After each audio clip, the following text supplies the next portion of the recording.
साथीहरू आज म सानो इन्फर्मेटिभ भिडियो लिएर आएको छु। भिडियो अन्तिमसम्म हेर्नु होला हैन। मैले हरेक साथीहरूको प्रोफाइल भिजिट गरेर हेर्दाखेरि तपाईको त्यहाँ चाहिँ धेरै साथीहरूले चाहिँ ट्याग गरेको हुँदो रहेछ हैन। यो ट्यागिङ सिस्टमलाई चाहिँ कसरी बन्द गर्ने त? यसको लागि चाहिँ म सानो एउटा भिडियो तपाईहरुलाई देखाउने छु हैन। स्क्रिन गरेर देखाउने छु। कन्टेन्ट क्रिएटर भइसकेपछि तपाईहरुको टाइमलाइन भित्र अरूको सामग्रीहरू आउनु भएन हैन। अरूको फोटो भिडियोहरू आउनु भएन के। तपाईले त्यसलाई कसरी बन्द गर्ने त हैन। त्यसको लागि चाहिँ म तपाईहरुलाई स्क्रिनतर्फ देखाउने छु है त। अब तपाईले आफ्नो फेसबुकमा क्लिक गर्नुहोस् है त। यसरी क्लिक गर्नुहोस् अनि तपाई दुई थरीबाट जान सक्नुहुनेछ। यहाँ सेटिङबाट पनि जान सक्नुहुनेछ, डाइरेक्ट प्रोफाइलबाट पनि जान सक्नुहुनेछ है। डाइरेक्ट प्रोफाइलमा चाहिँ कसरी जाने भने आफ्नो प्रोफाइलमा टक्क क्लिक गर्ने, त्यसपछि यहाँनेर 3 डट छ हैन, 3 डट छ यहाँनेर क्लिक गर्ने। यो सजिलो तरिका हो।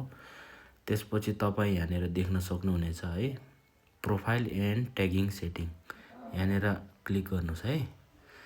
त्यसपछि तपाई प्रोफाइल एन्ड ट्यागिङ सेटिङ भित्र आइसक्नु भयो। त्यसपछि तपाईले यो सबैमा चाहिँ ओन्ली मी राख्नुपर्ने हुन्छ है। Who can post on your profile, यसमा पनि ओन्ली मी राख्दिनुस्। अनि who can see what other post on your profile, यसमा पनि ओन्ली मी राख्दिनुस्। यो अफ छ भने अन गरी राख्दिनुस् है। यिनीहरू सबै ओन्ली मीमै राख्दिनुस्। अनि लेट एनीवन ट्याग यु, यसमा पनि अन राख्दिनुस् है। त्यसपछि रिभ्यू, यो भनेको रिभ्यू गरेर मात्र हामीले टाइमलाइन भित्र ल्याउन सकिन्छ। यसलाई पनि अफ छ भने अन गर्दिनुस् है। यो सबैलाई अन गर्दिनुस्। यति नै हो है त।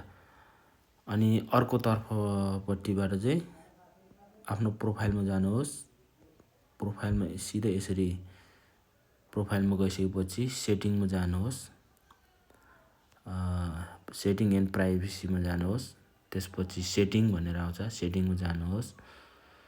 अनि त्यसपछि यहाँनेर आउँछ तपाईको तल स्क्रोल गर्दै जानुहोस्। स्क्रोल गर्दै गइसकेपछि तपाईको यो प्रोफाइल एन्ड ट्यागिङ भनेर आउँछ, यहाँनेर जानुहोस्। यसरी पनि यही ठाउँमा आइपुग्ने हो है। टक्कलारी यसरी नै यही ठाउँमा आइपुग्ने हो। सबैमा चाहिँ ओन्ली मी हैन। त्यसपछि अफ छ भने अन गर्दिनुस्, ओन्ली मी राख्दिनुस्। अफ छ भने अन गर्दिनुस् है। यति नै हो हैन। यति गरिसकेपछि तपाईलाई कसैले पनि ट्याग गर्न सकिदैन है त। भिडियो कस्तो लाग्यो? राम्रो लागेछ भने लाइक, कमेन्ट अनि शेयर गर्न नबिर्सिनु होला है त। अनि यस्तै इन्फर्मेटिभ भिडियोको लागि मलाई फलो गर्नु होला है त। धन्यवाद। Bye bye.